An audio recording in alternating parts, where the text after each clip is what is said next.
بسم اللہ الرحمن الرحیم. In the name of Allah, the Beneficent, the Merciful.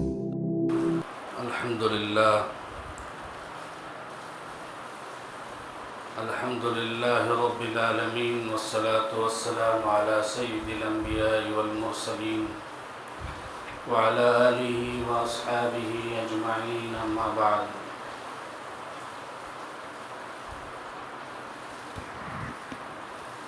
عن ابی ہریرہ رضی اللہ تعالی عنہ قال قال رسول اللہ صلی اللہ علیہ وسلم: رب صائم ليس له من صيامه إلا الجوع ورب قائم ليس له من قيامه إلا السهر.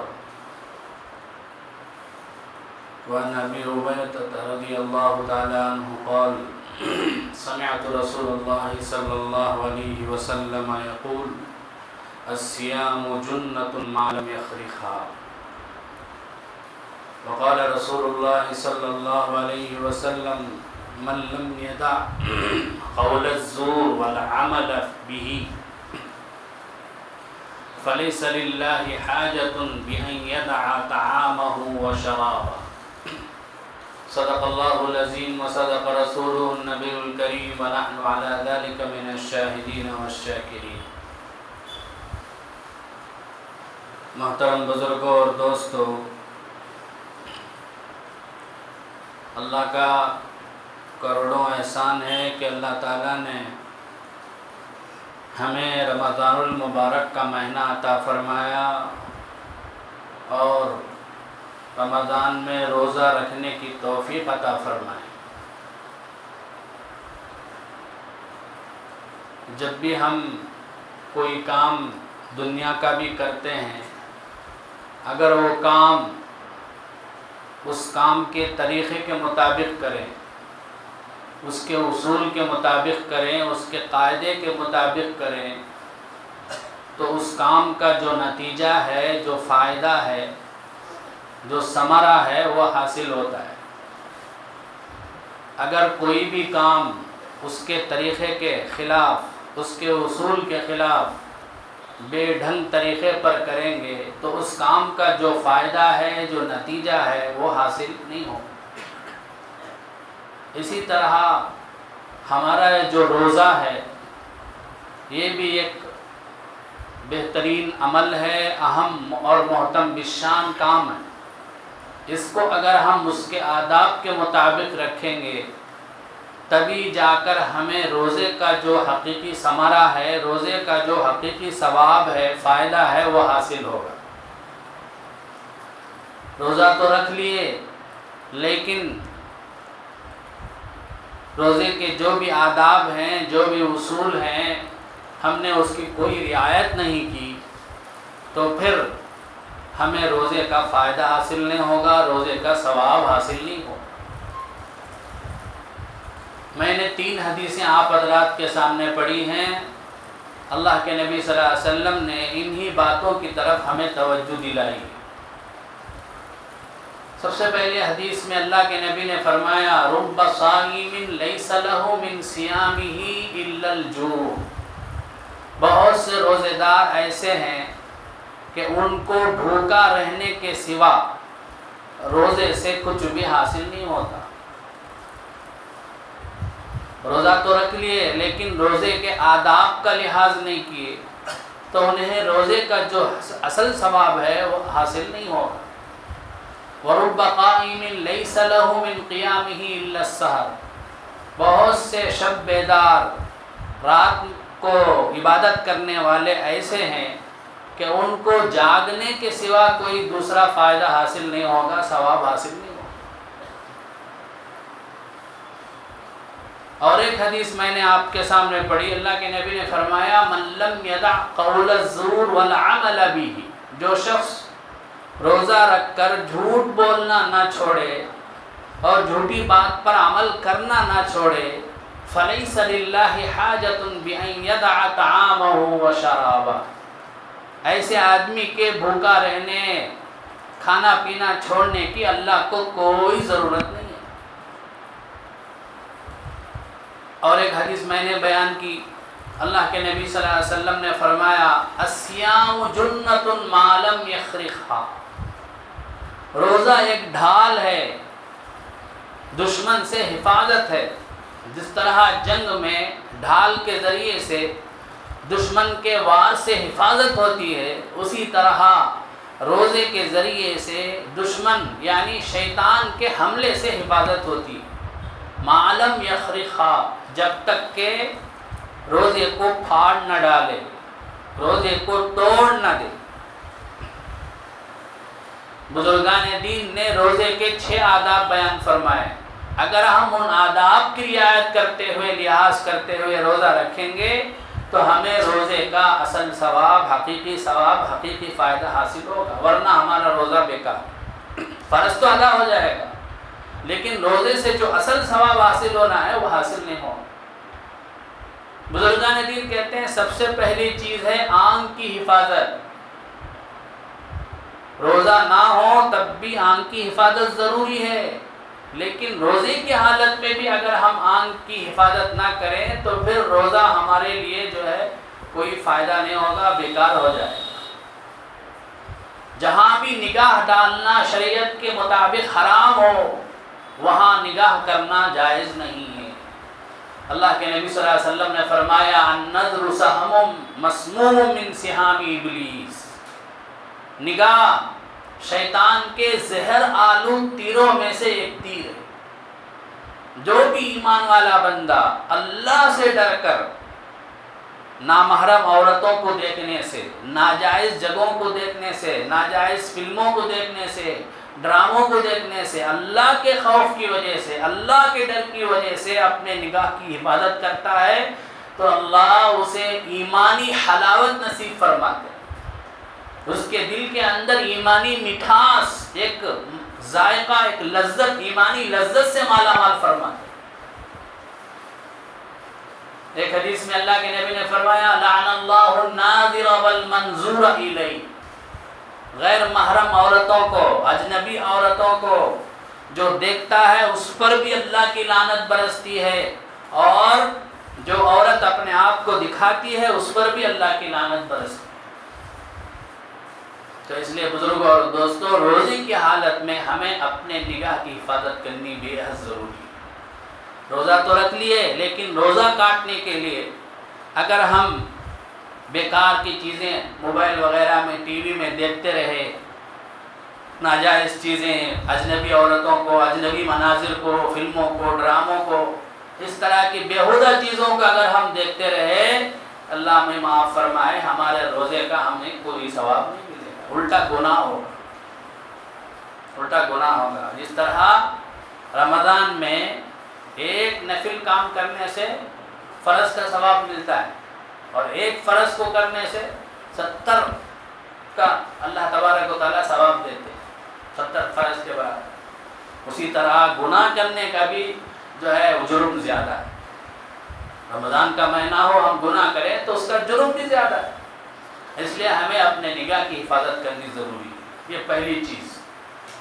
دوسری چیز ہے اپنی زبان کی حفاظت، زبان سے جھوٹ نہ بولے، کسی کی برائی نہ کریں اس کے پیٹھ کے پیچھے، چغل خوری نہ کریں، کسی کو گالی نہ دیں۔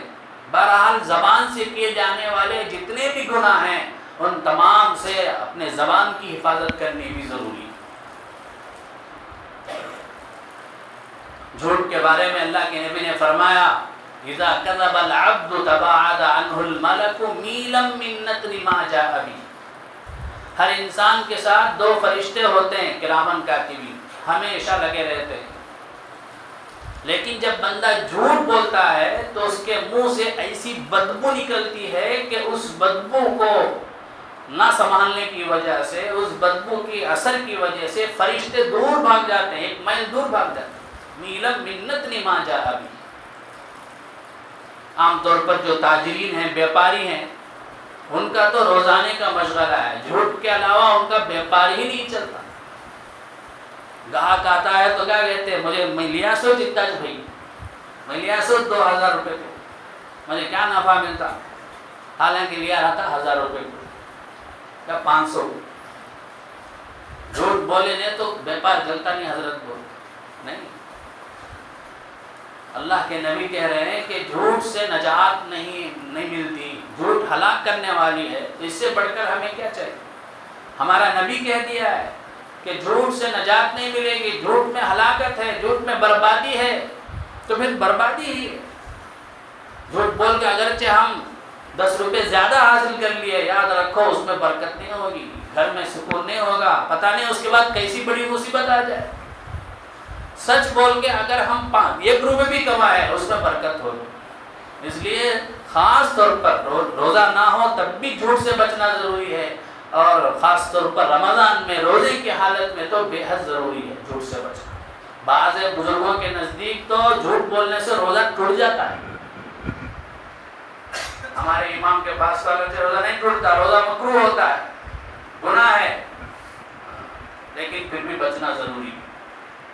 اسی طرح غیبت سے بھی بچنا ضروری ہے. غیبت بعض عورتیں جو ہوتی ہیں ان کا مشغلہ ہی ہوتا ہے, 2-4 عورتیں مل لیتی ہیں اور ادھر ادھر کی باتیں شروع کر دیتی ہیں, کبھی یہ انہیں ایسی انہیں ایسی, بس اس طرح کی باتوں میں لگے رہتے ہیں اور روزہ کاٹتی رہتی ہیں.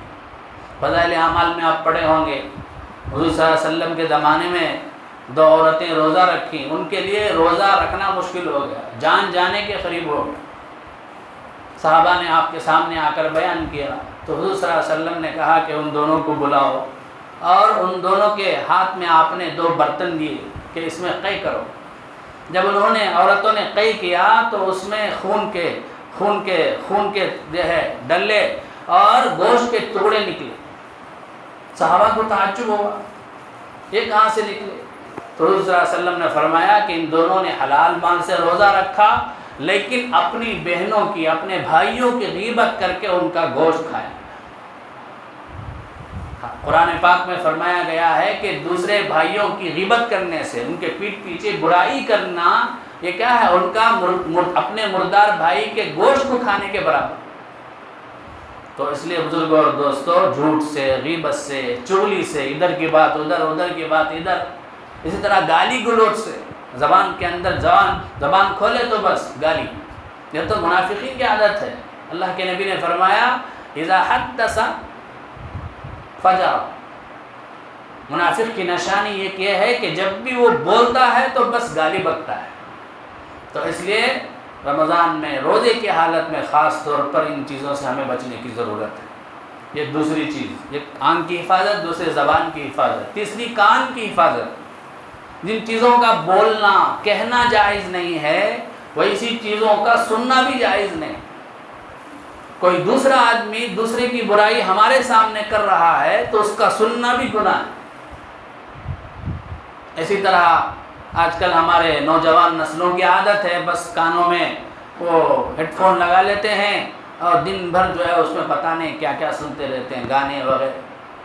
تو بزرگوں اور دوستوں, اللہ کے نبی نے فرمایا الغنا ينبت النفاق كما ينبت الماء الزرع, گانے سے دل میں نفاق پیدا ہوتا ہے. نفاق کفر سے بھی بڑا گناہ ہے. جس طرح سے پانی سے کھیت اگتا ہے اسی طرح سے گانا سننے سے, گانا گانے سے دلوں کے اندر جو ہے نفاق پیدا ہوتا ہے.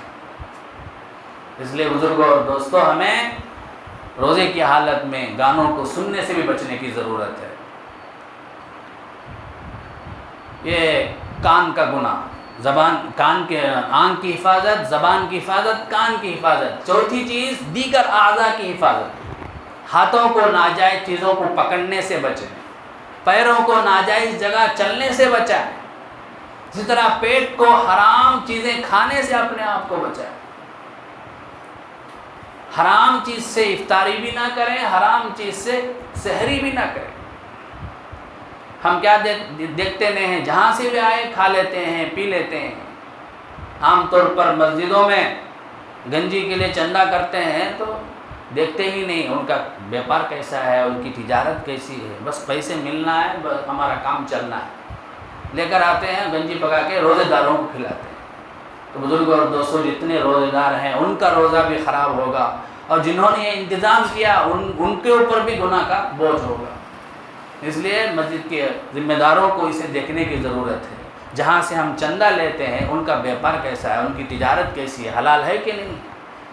ہزاروں روزے دار پیتے ہیں، دن بھر بھوکے رہ کر روزہ افطار کرتے ہیں، اگر وہ حرام مال سے اگر افطار کریں گے تو ان کا روزے کا کیا ہوگا.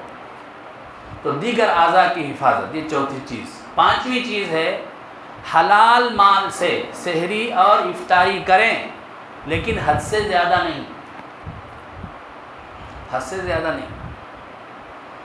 سحری کرنا ہے تو دن بھر روزہ رکھنا ہے، بھوکے رہنا ہے بول کے اتنا کھا لینا کہ بس سستی غالب آ جائے، فجر کی نماز قضا ہو جائے، سوتے رہی پڑے سوتے رہیں. یہ روزے کا حقیقی جو مقصد ہے یہ اس کے خلاف ہے. روزے کا مقصد کیا ہے؟ اپنی خواہش کو ختم کرنا، نفسانی خواہشات کو توڑنا. پیٹ بھر کے کھائیں گے، افطاری کریں گے، سحری کریں گے تو روزے کا جو مقصد ہے اپنی خواہش کو توڑنا وہ کہاں سے حاصل ہوگا؟ تو اس لیے بزرگان دین کہتے ہیں ایک لمٹ ہونا چاہیے، ایک اعتدال ہونا چاہیے، معتدل طریقے سے سحری بھی ہو افطاری بھی. یہ پانچویں چیز. چھٹی چیز ہے روزہ رکھنے کے بعد ڈرتے رہنا اللہ سے. پتہ نہیں ہمارے روزے میں کچھ کمی ہو گئی، کوتاہی ہو گئی ہو جس کی وجہ سے ہمارا روزہ قبول نہ ہو، ہمارا روزہ ہمارے اوپر پھینک نہ دیا جائے. ڈرتے رہنا یہ بھی بے حد ضروری ہے. صحابہ کرام کے بارے میں بار بار میں سناتا ہوں کہ رمضان آنے سے 6 مہینہ پہلے اللہ سے دعا کرتے کہ اے اللہ ہمیں رمضان عطا فرما، اے اللہ ہمیں رمضان نصیب فرما. جب رمضان آتا اور گزر جاتا تو پھر 6 مہینے اللہ سے دعا کرتے رہتے کہ اے اللہ ہمارے رمضان کے روزوں کو قبول فرما، اے اللہ ہمارے رمضان میں کوئی روزوں میں کوئی کوتاہی ہو گئی ہو تو اسے معاف فرما. تو باقی 6 مہینے دعا کرتے رہے. تو ہمیں بھی ڈرتے رہنا ہے، پتہ نہیں ہمارے روزے میں کہیں کوئی کوتاہی نہ ہو گئی ہو، کمی نہ ہو گئی، اور احتیاط سے جو ہے ہم اپنے روزے کو رکھنا ہے. تو یہ 6 آداب ہیں. ایک ہے آنکھ کی حفاظت، اور ایک ہے زبان کی حفاظت، اور ایک کان کی حفاظت، اور ایک ہے دیگر اعضاء کی حفاظت، اور ایک حلال مال سے سحری اور افطاری کرنا اور حد سے زیادہ نہ کھانا. اور چھٹی چیز ہے روزہ رکھنے کے بعد ڈرتے رہنا کہ کہیں ہمارا روزہ ہمارے اوپر مار نہ دیا جائے. تو یہ روزے کے بعض آداب ہیں. روزے کے مسائل کے بارے میں بعض مسائل کے بارے میں بڑی غفلت ہوتی ہے. سب سے پہلے تو یہ غفلت ہوتی ہے کہ سحری میں مسجد میں اذان ہونے تک کھاتے رہتے. بعض جگہ تو حی الفلاح بولے تک بعض لوگ فتویٰ دیتے، حی الفلاح بولے تک کھائی جا بھائی، کھاؤ، اے میں پانی پیا نہیں نہ رہے، ہاں کھائے جاؤ، حی الفلاح بولے تک پیے جا، پی. دوسرا ساتھی فتویٰ دیتا ہے. حالانکہ اذان ہوتی ہے صبح صادق ہونے کے بعد، اس سے پہلے دیے تو اذان ہوتی نہیں، صحیح ہوتی نہیں. صبح صادق ہو گئی تو روزہ بھی، روزے کا ٹائم شروع ہو گیا، سحری کا وقت ختم ہو گیا. آج کل موبائل کے اندر بہت سے ایپس ہیں، ان کو دیکھ کر بہت سے مسجدوں میں بھی جو اوقات لگے رہتے ہیں اسے دیکھنا. صبح صادق کا جو ٹائم ہے اس سے 5-10 منٹ پہلے ختم کر لینا، کیونکہ گھڑیوں کے اوقات میں فرق ہوتا ہے، کون سی گھڑی صحیح کون سی صحیح معلوم نہیں، اور اوقات میں بھی آگے پیچھے ہوتا ہے. اس لیے جہاں تک ہو سکے 10 منٹ پہلے جو ہے کھانا پینا بند کر دینا احتیاط. اسی طرح افطاری میں وقت ہو گیا تو 2-3 منٹ تاخیر کرنا، اس سے زیادہ نہیں، وقت ہوتے ہی فوراً افطاری کر دینا. اسی طرح روزے کی حالت میں بعض بھائی کیا کرتے ہیں، بار بار تھوک جمع کر کو تھوکتے رہتے. تھوکنے کی کوئی ضرورت نہیں ہے. جیسے عام حالت میں، نارمل حالت میں ہمیں رہتے ہیں ویسا ہی رہنا. تھوک آ گیا، ہونٹ نکل گیا تو کیا ابھی روزہ ہوتا نہیں. بار بار تھوک جمع کر کو تھوکنا وہ مکروہ ہے، اس سے روزہ مشکل ہو جاتا ہے، خواہ اپنے اوپر مصیبت ڈال لینا. اسی طرح روزے کی حالت میں بیمار ہو گئے، بخار آ گیا، جا کے انجیکشن ڈالنا پڑا، انجیکشن ڈال سکتے، کوئی حرج نہیں. خون ٹیسٹ کرانا پڑا، ٹیسٹ کرا سکتے ہیں، کوئی حرج نہیں. روزے کی حالت میں بیڑی پیے تو روزہ ٹوٹ جائے گا، سگریٹ پیے تو روزہ ٹوٹ جائے گا. خود بتی لگائے تھے، وہ خوشبو خود بخود ہمارے منہ میں چلی گئی تو اس میں کوئی حرج نہیں ہے. لیکن عمدن خود بتی کی دھواں جا کو اپنے منہ میں لیے جان بوجھ کے تو تب ٹوٹ جائیں گے. کہاں کہ کونے میں لگائے ہیں وہ خود بخود خوشبو آ گئی تو اس سے کوئی فرق نہیں پڑتا. تو بہرحال ایسے چند مسائل ہیں، مسائل کا بھی جاننا ضروری ہے. اگر کوئی ایسا مسئلہ ہو جائے تو علماء کرام سے، مفتیان کرام سے رجوع کرنا چاہیے. اللہ تبارک و تعالی ہمیں کہنے سننے سے زیادہ عمل کرنے کی توفیق عطا فرمائے. آمین. وآخر دعوانا الحمدللہ رب العالمین.